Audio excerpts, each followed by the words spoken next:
As I was introduced as an Episcopal priest, I think it's important to explain that the Episcopal Church is the following regeneration of the Church of England.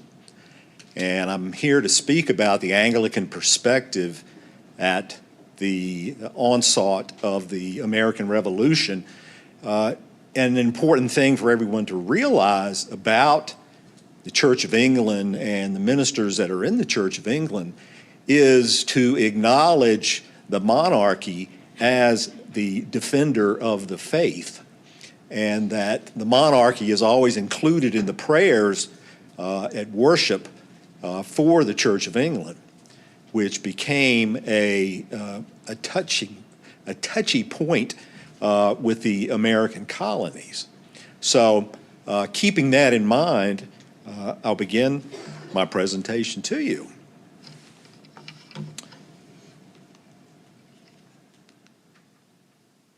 Did I hit the wrong button? There we go. Listen, my children, and you shall hear of the midnight ride of Paul Revere. Some of you may remember these opening lines from the poem written by Henry Wadsworth Longfellow in 1860. The poem became very popular in its day and made a national hero out of Paul Revere, even though Longfellow took some liberties with the facts of the historic event. Still, the poet continues. He said to his friend, "If the British march by land or sea from the town tonight, hang a lantern aloft in the belfry arch of the North Church Tower as a signal light. Oneth by land and twoeth by sea, and I on the opposite shore will be, ready to ride and spread the alarm through every Middlesex village and farm, for the country folk to be up and to arm." And I share Longfellow's poem because it brought a tremendous amount of attention to the historic artifact I present today and the extraordinary events of April 18, 1775. The artifact is the tower of Old North Church in Boston, an Anglican church at that time representing the Church of England and King George III in the colony of the province of Massachusetts Bay. And the event is known as Paul Revere's Ride. And as you can see in the painting on the screen before you, between the horse and the corner of the house where the gentleman's reaching out the open window, you can see in the distance a steeple, church steeple, that has two small dots of light painted on it, representing the Old North Church Tower. And the Old North Church Tower at the time, as you can see in this rendering of what its appearance was like. To understand the artifact and the event better, it's helpful to know the context in which it took place. That's because the size and layout of Boston was very different in 1775 than what we know today. And I have a map that shows an overlay of Boston in 1775, and then you can see beneath that the outline of Boston as it is today.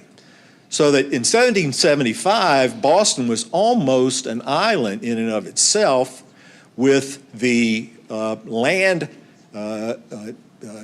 arm that is extending out to the lower left corner to the mainland. And since then, Boston, of course, has been infilled quite a bit, so it's almost grown together. But you can see on this map the location of the Old North Church on that peninsula in the upper right part of the city. as well as where the Boston Massacre took place in the midst of Boston, and then even further down, the location of where the Boston Tea Party took place. So I wanted you to see how Boston was much smaller and much more surrounded by water at that point in time than what we understand it today. And this second map shows the same overlay of how Boston was in the 18th century and where this poem and the act of the signals from Old North Church were being directed toward Charlestown, which is just up above the north arm of that peninsula in Boston proper.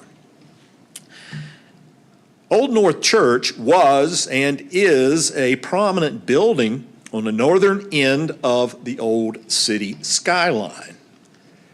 And this is a photo showing the north side of Boston at this point in time, and you can see the steeple of the church as it extends well above even the existing buildings that are there today. It presented the means by which the patriots could send an inconspicuous signal to their fellow patriots on the other side of Boston Harbor, alerting them that the British Army intended to send troops into Charlestown and Middlesex County to seize military supplies stockpiled by the colonists there. There were approximately 6,000 British troops in Boston at the time, and they planned to send 700 to 800 soldiers on this expedition. A photo at night, obviously in the present day, but yet illustrating the two signal lights that were in the steeple to alert the patriots on the other side of Boston Harbor. According to Old North Church's website, on the night of April 18th, 1775, the church's sexton, Robert Newman, and a vestryman, Captain John Pulling Jr., broke Boston's military curfew and secretly climbed Old North steeple to display the two lanterns. The lanterns were coded signal devised by Paul Revere that British troops were traveling across the Charles River. So they were coming by sea and not by land. And if you remember that first map that I showed, it would have been a long and difficult to travel for the Army to reach Middlesex County using that path. So sea made the most efficient use of and the quickest way for the British Army to reach the other shore. The signal launched a network of riders who spread the message wide and far, and the next morning the first shots of war broke out with the battles of Lexington and Concord. And Old North had lit the way for the American Revolution to take place.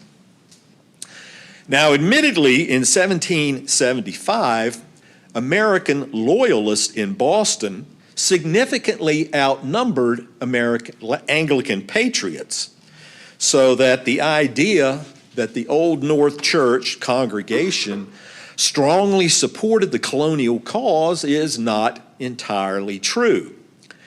Anglicans in the colony of Massachusetts were widely perceived as loyal to the British Crown. Not only that, but the overwhelming majority of the Boston population was Congregationalist, not Anglicans. And the Anglican presence was relatively small compared to the Puritan Congregationalist majority in the entire colony. Still, Old North Church was an Anglican church, the King's Church, and yet it was used to subvert the king's power and rule.